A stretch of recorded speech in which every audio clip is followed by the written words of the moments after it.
Hello, everyone. Today, I'm going to be going over the virtual program orientation, and my name is Brian White, and I am a teacher at Walkamaw High School, and I will be teaching grades 10 and 12. I'm teaching 10th grade Honors World History and 12th grade Honors Economics and Government and Personal Finance. So those will be the two classes that I'll be instructing this year. This video will be for the 12th grade Honors Economics, Government, and Personal Finance class.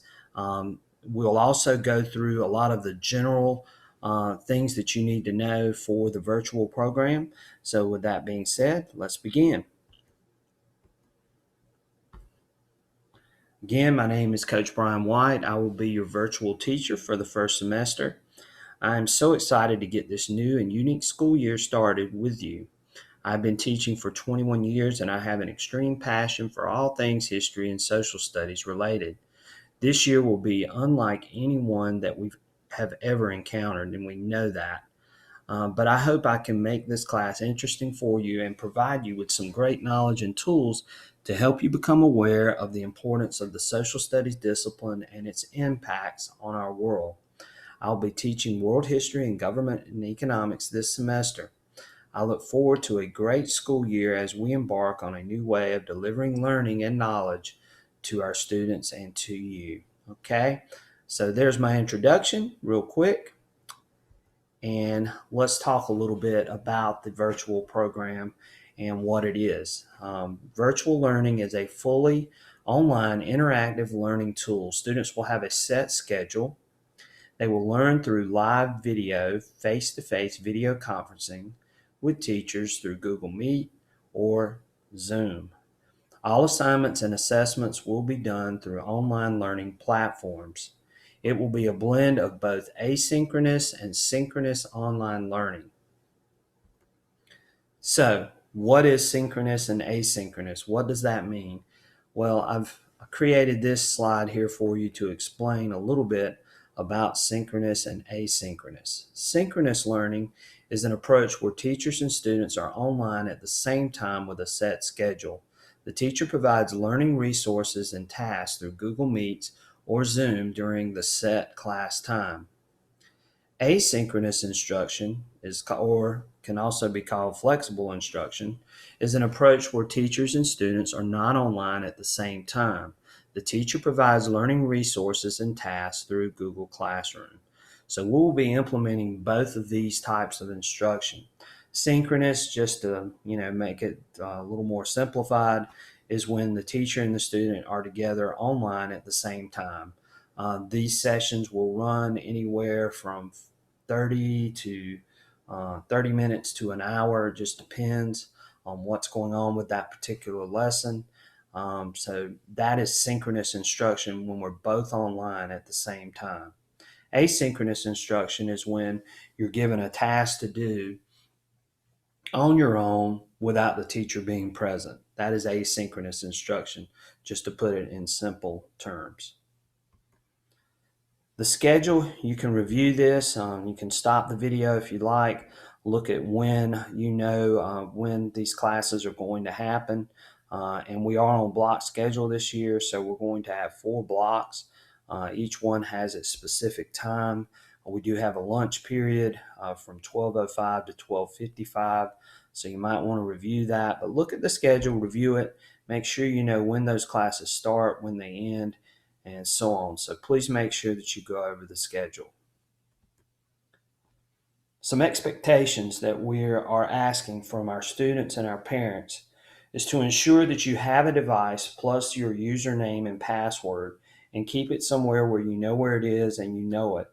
Participate in activities that are going to be offered by the teacher. Have instructional resources ready and know how to contact your teacher for support. Know when things are due, know due dates and assignments.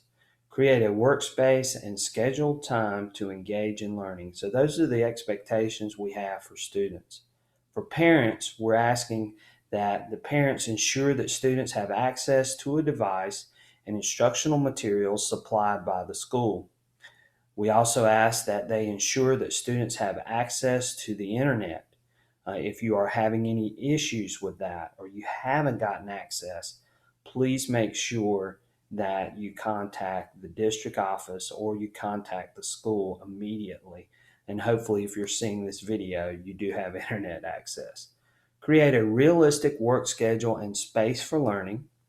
You maintain communication with the teachers, create an environment that will support student learning, and monitor district and school communication. So, those are the things we're asking from the parents. Again, if you need to stop, review these, you may pause the video at this time. Otherwise, we're going to move on. Some of the rules that the virtual program will entail. First, always be prepared. Just like any class at school, you need to be prepared for these virtual classes. Have your materials ready to go. Have your books, printouts, pencils, pens, paper, whatever you're going to need for this class, have it ready to go before class begins. Be on time for class. Don't waste the teacher's time by being late. It's always a good idea to be a few minutes early rather than a few minutes late. Um, Again, check your system out. Make sure your computer, your internet, everything is working properly a little bit before class begins. Learn how to use the virtual classroom program. We'll be using Zoom and Google Meet as our way to communicate and issue synchronous instruction. So please make sure that you're familiar with both of those platforms as well as any other application that your teacher will be asking you to use. If you need to, you can use a headphone with mic. The only reason why this would be recommended is that the headphones tend to cut out distractions, and by using a mic, it can make it a little bit clearer if you do have to speak during the synchronous instruction online. So, again, recommended, but it's not necessarily something that you have to have. Stay in one spot during your synchronous instruction. Avoid that temptation to get up and move around or go to the kitchen to get a snack or so on. That can be distracting not only to your classmates but also to your teacher. Make sure you're dressing the part. Although nobody wears school uniforms at our school, we do ask that you are presentable and dressed the same way that you would as if you were attending school and you were going into the building. Again, make sure you don't wear anything that has offensive graphics that can be viewed as obscene.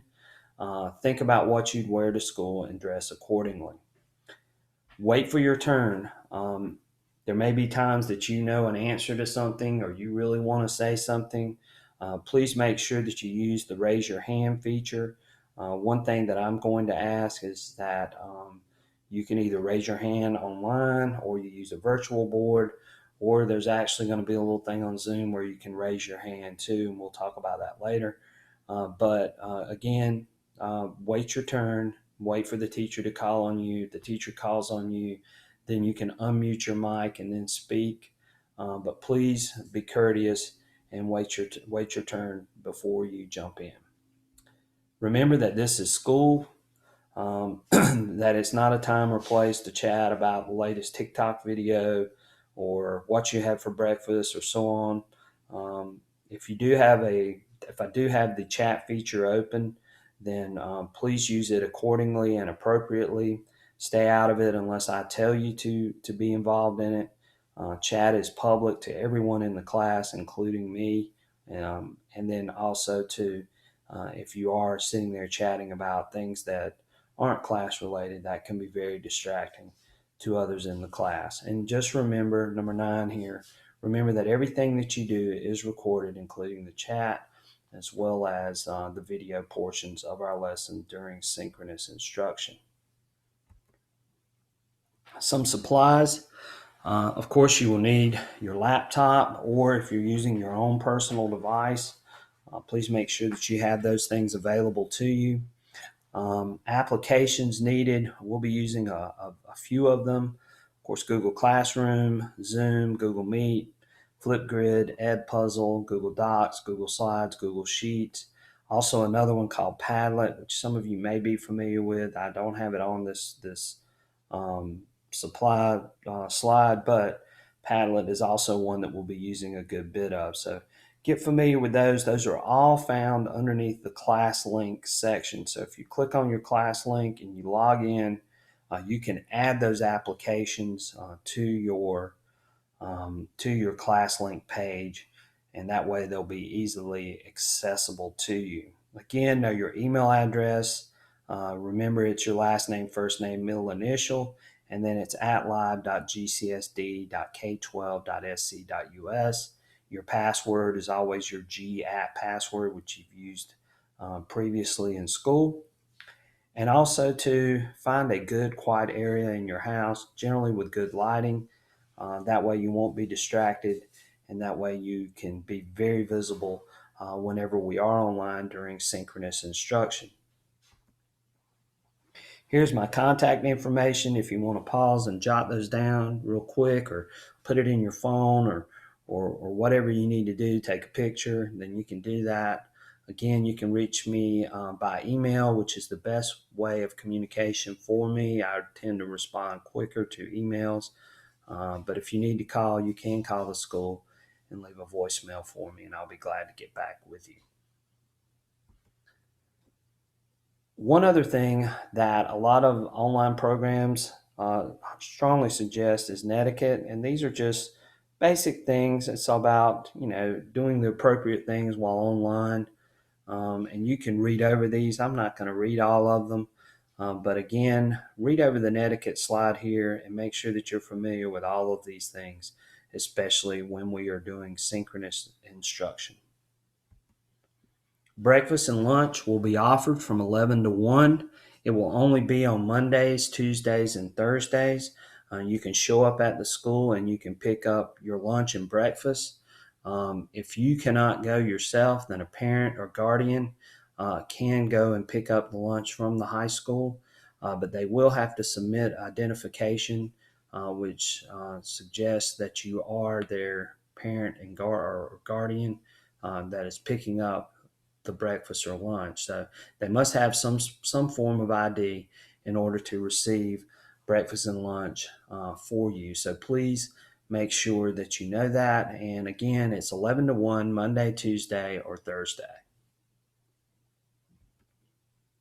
Office hours for me are from 9 to 4:15. That is when I am available. I do usually log in before 9 a.m., so it'll be around 8:30 probably.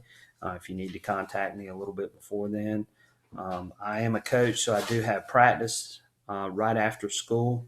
So again, be mindful of that.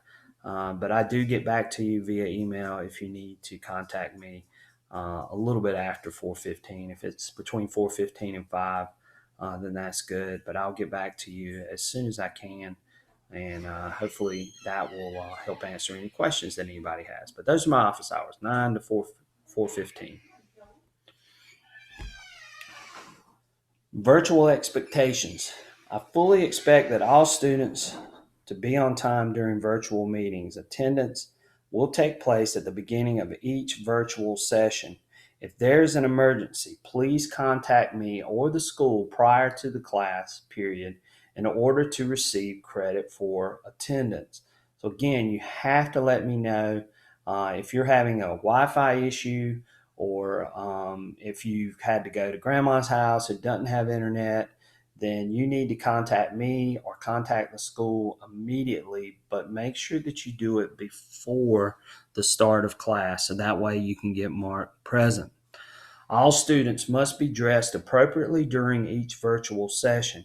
Also, all students must not have, show, or be doing any appropriate things or actions throughout each virtual session. There will be consequences, possibly severe, if these things happen. Remember that all school rules still apply during virtual sessions. So anything that you can get in trouble with at school, you can get in trouble with virtually too online when we're doing these classes. So please make sure that you know the school rules. During synchronous instruction, you must be physically present on your device throughout the virtual session, meaning once you log on and once you're in class, you can't log off and walk away from the class after the first few minutes. You have to stay on the entire time for synchronous instruction in order for you to be marked present. Please keep each virtual session as professional, educational, and appropriate as possible. And these are our virtual expectations. The next section is going to just explain what we're going to be doing in government class. So this is sort of like a little mini syllabus, but government, in this case for us, in the United States government, students examine the theory and practice of American government. The course is designed to provide a comprehensive introduction to fundamental political concepts that will provide students with the knowledge and skills they need in order to understand and participate wisely in the American political system. United States government examines basic political theory and governmental systems. American political development theory, the constitutional basis and structure of the American government, and citizen involvement in the political system. So, this is basically telling you what this class is going to be about. And of course, it's going to be about the United States government, how it operates, what it does, and so on. So, this is going to be what government class will entail. You also will be taking economics and personal finance. And here's what the standards actually say is our definition for economics and personal finance class. Students study economics and personal finance beginning with how humans address the fundamental problem of scarcity by making choices based on the existence of limited resources. Using the skills of the economist, students will learn how rational decisions are made using marginal analysis and that all choices are met with consequences. Students will investigate how personal financial decisions related to careers, spending, and short and long term goal setting impact one's standard of living and long term financial well being. Traditionally, the field of economics is divided into two categories: microeconomics and macroeconomics. In the domain of microeconomics, students will survey the impact of demand, supply, various market structures, and government policies have on market prices for goods and services and wages for workers. Inquiry into macroeconomics involves observing trends in the economy at large and the policies that are undertaken to promote the economic well being of a society.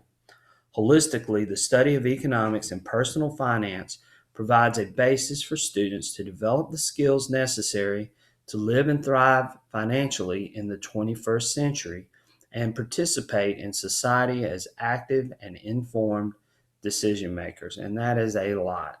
But this is generally what we're going to be doing in this class. This is a quick pacing guide breaking apart the different standards for government. There are 4 of them. You may read through them. Generally, we have 10 days to cover all 4 standards in government. And then this is the pacing guide for economics and personal finance.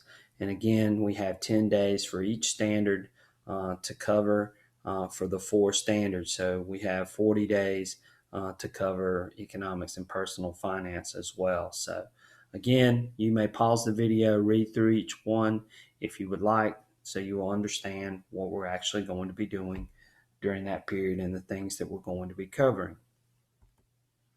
Grading scale, again, 45% for tests, 25% for classwork and quizzes, 20% for quizzes and classwork, and 10% for homework. And again, some classwork will count like a quiz. Sometimes it will count less. Sometimes it will count more. Just depends on what it entails. But here is the honors grading scale in case you didn't know. Attendance. Students are expected to be logged in and online at the start of each class. Students will remain synchronous for the first hour of each class, with the last half being asynchronous. Any student not present and logged into their class will be marked absent. If a situation arises, I must be notified before class starts in order for you to receive an unexcused absence. Students must be present the entire time during synchronous instruction. Again, you can't just walk off and leave once we start synchronous instruction. You have to remain visible and online during synchronous instruction. Discipline, we've sort of already touched on this. These are just some of the basics. All school rules will be followed, just like if the student were in a brick and mortar school. Students will come dressed appropriately to virtual class. Use of profanity will not be tolerated. Anything pictured on the screen virtually that can be viewed as being offensive or obscene will be reported to school and district officials. So again, basic discipline rules. These are pretty much the same rules that you would have if you were in class. The next section is pretty much some helpful suggestions that you can follow to make your virtual program experience a success. Again, you want to treat this online course just like if it were a course within the school. You want to hold yourself accountable. Make sure that you're doing the things that you're supposed to. You want to practice time management. Make sure that you're allotting time to make sure that you can complete assignments and you're doing the things that you need to do in order to be a success in that class. You want to create a regular study space and stay organized. Find that good space like we talked about earlier where you're going to be very limited to distractions and you have good lighting. Again, eliminate distractions. Figure out how you learn best actively. Participate. Get the most out of your learning. Keep your instructor informed, which is a major one. And give and expect respect. Another helpful suggestion, especially when watching videos, you might want to pause a video and write down a brief summary. It's better to, when you're watching a live video, to pretty much pay attention to it the entire time and then maybe write down some things afterwards. You want to make sure that you're paying attention and listening rather than focusing on writing. But you may want to keep a piece of paper to the side just to jot down things real quick. Don't spend time trying to write something word for word. That may cause you to fall behind and lose your place with where we are when we're discussing things online. Raise your virtual hand if you have a question. We talked about that. One other thing too, I would suggest is getting a whiteboard, the little small whiteboard that you can hold up and I can see it. I may ask the whole class to answer something, and it may be a one-word answer, or it may be a yes or no answer, or whatever it may be. Then you can just hold up that board, and I can see that you've answered the question maybe that's being presented in class. But get a little whiteboard and a dry erase marker to use with that whiteboard. That'll help with that. Some other suggestions: cut out the social media during synchronous instruction. Silence your cell phone, just like if you were in the movie theater, just like you should be doing when you're in class. That'll help cut out the distractions. And again, have a real comfortable environment. That don't mean laying in your bed or laying on the couch with the computer screen in front of you. Find a place where you're sitting upright. Maybe get a real nice chair that you can sit in that's comfortable, that puts you in a good posture. And it's going to make you visibly available to the camera, as well as make it easy for you to be heard when you speak into the camera as well. So again, these are just a few suggestions. These are some things that you might want to do. So go back, review these, stop these things, write them down, check those things out. And I think you'll find that that will help make your experience in the virtual program a success. And that's a lot to digest. Hopefully, I've helped and haven't confused.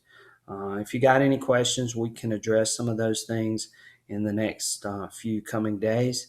But I look forward to seeing everyone very soon. To remember that classes will start Tuesday, September the 8th at 9 a.m. Make sure that you are logged on to your classes on time. But we will be beginning Tuesday, September the 8th at 9 a.m. Have a great day, and I look forward to seeing everyone real soon.